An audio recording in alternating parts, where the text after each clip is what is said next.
வணக்கம். புறாவும் எறும்பும் நண்பர்கள் கதை சொல்லப் போகிறேன். எறும்பு ரொம்ப தூரமா இரை தேடி போச்சு. அப்போது தண்ணி தாகமா எடுத்ததும் அது பக்கத்திலே ஒரு குளம் இருந்துச்சு. அந்த குளத்துக்கிட்ட போகும்போது காற்று பலமாய் அடித்து தண்ணீரில் விழுந்துச்சு. காப்பாத்துங்க காப்பாத்துன்னு கத்துச்சு. அப்ப ஒரு புறா பறந்து ஒரு மரத்தின் மேல் அமர்ந்துச்சு. அப்ப காப்பாத்துங்க காப்பாத்துங்கன்னு ஒரு குரல் கேட்டுச்சு.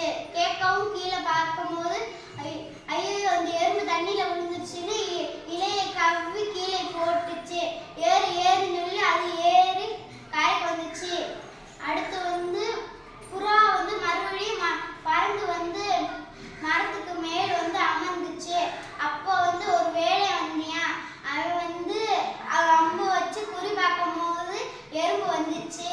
அப்போ வேகமா நம்ம நண்பனை கொல்ல பார்க்கறான்னு